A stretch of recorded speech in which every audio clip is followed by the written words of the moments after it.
Salut tout le monde, j'espère que vous allez bien les amis, on se retrouve aujourd'hui pour une nouvelle vidéo. N'hésitez pas à vous abonner à la chaîne les amis, c'est gratuit, ça ne coûte absolument rien. Vous aurez juste une petite notification lorsqu'une vidéo est publiée sur la chaîne. Un grand merci à tous ceux qui s'abonnent, à tous ceux qui lâchent des petits pouces bleus. On n'est pas loin des 82 000 abonnés sur la chaîne. Merci à vous, merci à toute la communauté du Real. Petite information les amis, terme purement statistique, regardez ça. C'est tout simplement les personnes qui sont abonnées par rapport aux personnes qui ne sont pas abonnées et qui regardent les vidéos. Donc on a à peu près 60% des personnes qui regardent les vidéos qui sont abonnées et donc près de 40% des autres qui ne sont pas abonnés mais qui regardent les vidéos. Donc n'hésitez pas les amis, ça coûte absolument rien. Vous avez juste une petite notif lorsqu'une vidéo est publiée sur la chaîne. Un grand merci à vous tous. C'est jour de match. Aujourd'hui, les amis, retour du Real pour le dernier sprint final de cette saison. La trêve internationale est terminée. Retour du championnat. On aura le retour de la Coupe du Roi et puis le retour de la Ligue des Champions. C'est maintenant que la saison doit se transformer en quelque chose de magique. C'est maintenant qu'on doit aller chercher des victoires importantes. C'est maintenant qu'on doit aller chercher des titres. Ce mois d'avril va être palpitant, les amis. Ça va jouer tous les trois jours, pardon, avec des affiches évidemment extrêmement importantes, des matchs cruciaux quasiment tous les 3 jours. Et ça commence aujourd'hui, 21h au Bernabéu, le derby face à Leganés.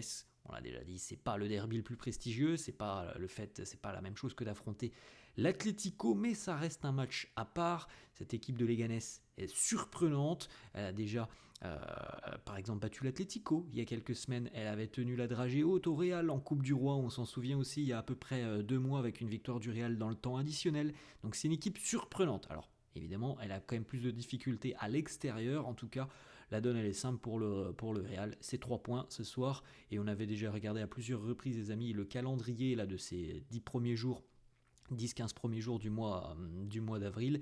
Il y a des rencontres sur le papier qui sont quand même normalement assez largement en la faveur du Real. Il faut absolument prendre des points puisque le Barça est en tête du championnat. Donc ce soir 21h au Bernabéu. On poursuit les amis, les unes des quotidiens madrilènes, le quotidien AS qui titre sur Carlo Ancelotti en conférence de presse hier. On regardera quelques déclats dans quelques instants. Carlo qui a envoyé aussi un message au président de la Ligue espagnole, hein, vous le connaissez, Javier Tebas, qui prend à chaque fois la parole sur n'importe quel sujet, que ça concerne le Real, le Barça, il est toujours là, il a toujours quelque chose à dire, Javier Tebas, c'est impressionnant. Franchement, c'est impressionnant. Il a un avis sur tout et même sur beaucoup de choses d'ailleurs qui ne le concernent pas. Hier, ou avant-hier, il a lancé une déclaration en disant je ne comprends pas pourquoi Carlo Ancelotti ne fait pas beaucoup de changements, pourquoi il fait des changements à la 85e minute. Alors, peut-être qu'il n'a pas tout à fait tort là-dessus. On est à peu près tous pareils, les amis. Des fois, on ne comprend pas trop pourquoi Carlo ne change pas l'équipe alors que ça va pas bien. Mais de quel droit il se permet de dire ça? Occupe-toi de tes affaires, occupe-toi de tes affaires, tu n'es pas entraîneur. Bref, Carlo Ancelotti lui a répondu hier en conférence de presse en disant No sabía que Tebas quería ser entrenador. Je ne savais pas que Javier Tebas voulait être entraîneur. Voilà, c'est toujours hilarant de voir Javier Tebas prendre position sur n'importe quel sujet. Même, on s'en souvient des sujets qui concernaient le Paris Saint-Germain, il avait toujours quelque chose à dire et ça n'a pas changé. Il a toujours quelque chose à dire. Ensuite, les amis, la une de Marca qui titre El reto de los 17, le défi du Real de ces 17 prochains matchs. Alors, les amis, 17, c'est si le Real se qualifie en finale de Coupe du Roi et si le Real va au bout en Ligue des Champions, on peut potentiellement avoir 3 titres en fin de saison. Voilà. Il reste potentiellement au maximum, les amis, si tout se passe bien, il restera 17 matchs au Real. Comme on l'a dit, il faut aller au bout en Coupe du Roi. On aura la réponse dans 3 jours maintenant avec la demi-finale face à la Real Sociedad. Il faut aller au bout en Ligue des Champions.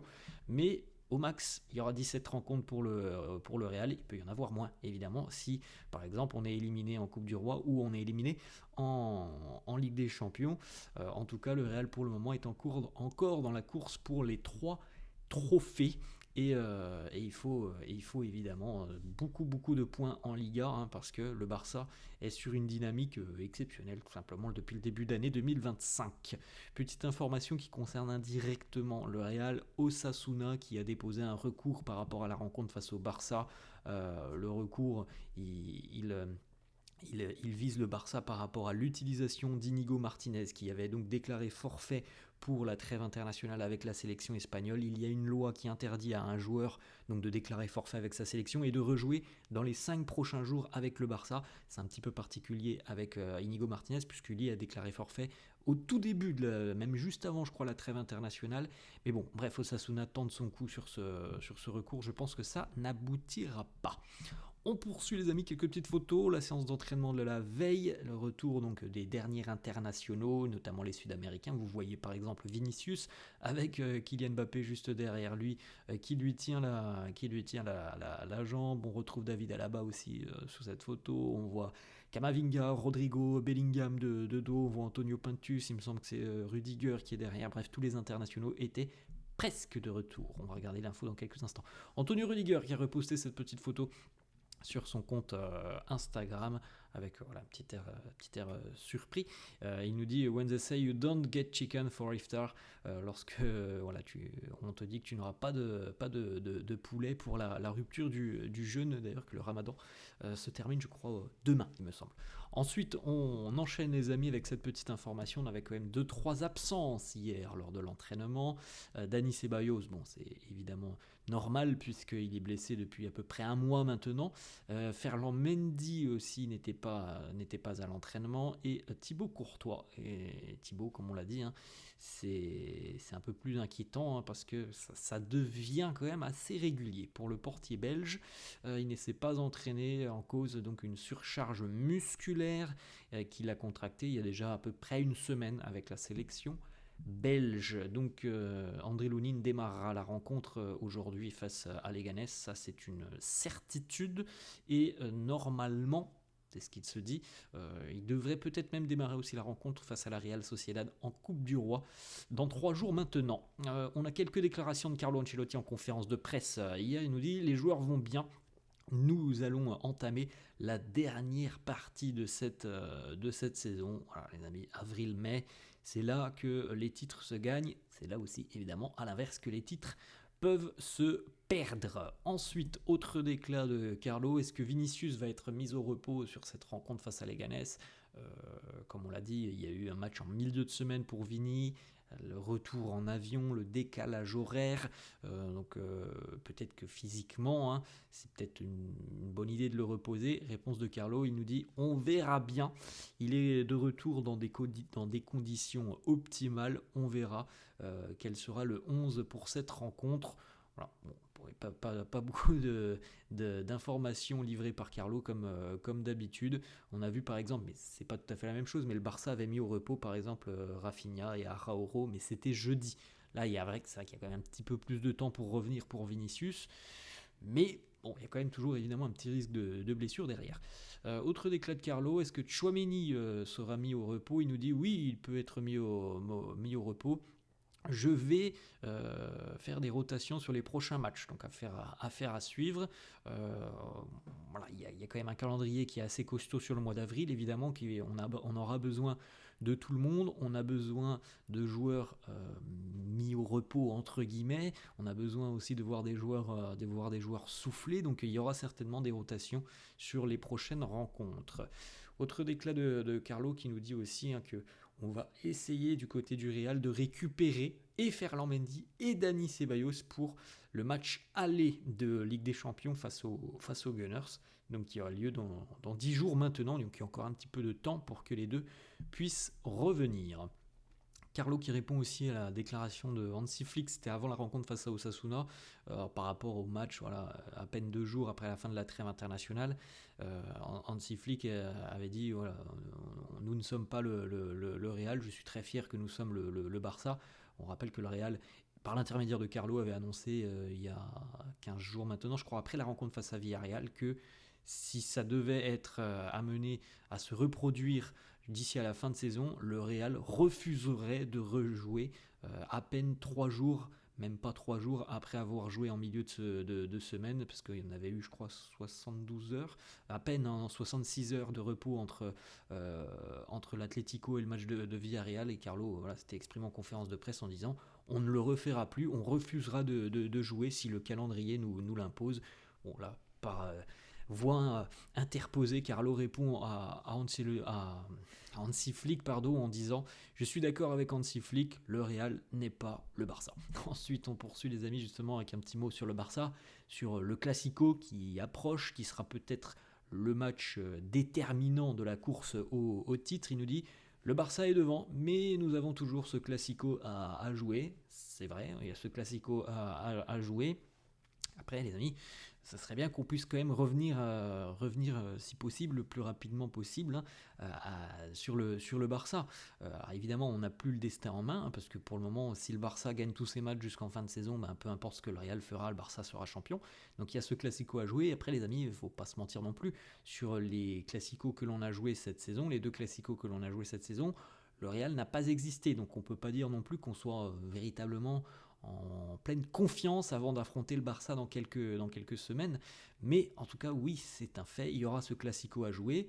Avant ce Classico, les amis, il faut prendre le maximum de points en Liga. Ça, c'est une certitude, parce que on peut se fixer comme objectif le Classico qui a lieu, je crois, dans quelques semaines maintenant.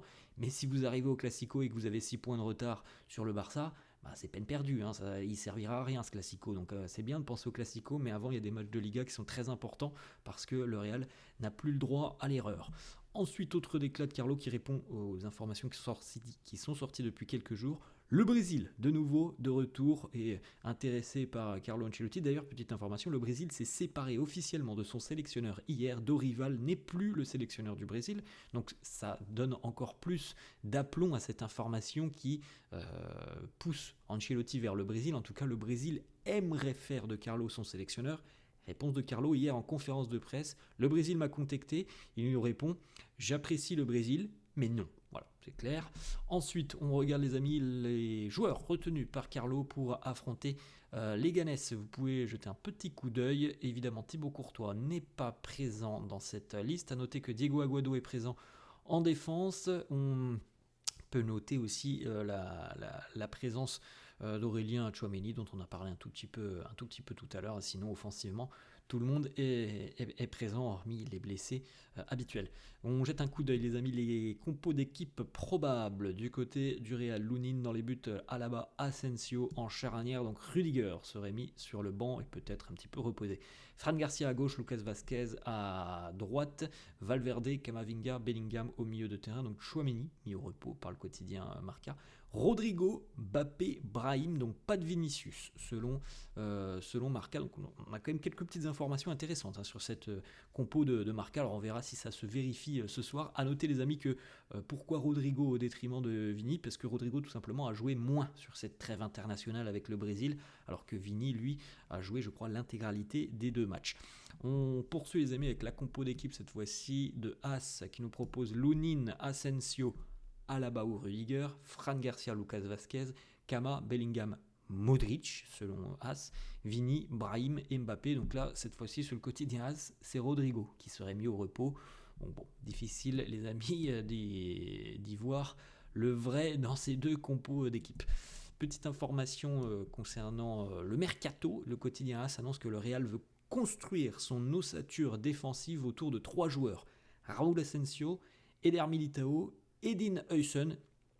Évidemment, c'est normal les amis qu'on ne cite pas des joueurs comme David Alaba et Rudiger dans cette liste, puisque, sans leur manquer de respect, ils sont quand même plus proches de la fin de leur carrière que les 3 dont on vient de parler. Donc l'avenir de la défense du Real devrait s'articuler autour de ces 3 joueurs. Ensuite, on continue les amis avec une petite information, on va terminer là-dessus, c'est quand même assez fort puisque le fiston de Marcelo, le plus grand, Enzo, qui a 15 ans, il pourrait faire ses débuts ce week-end, ça sera dimanche, lors d'un derby U19 entre le Real et l'Atlético, à suivre demain parce qu'il est très prometteur. Enzo, il a déjà été surclassé et pourrait donc jouer demain à 15 ans avec le U19 du Real, ce qui serait quand même assez fort. Voilà les amis, la fin de cette vidéo, j'espère que ça vous a plu, n'hésitez pas comme d'hab à lâcher un petit pouce bleu.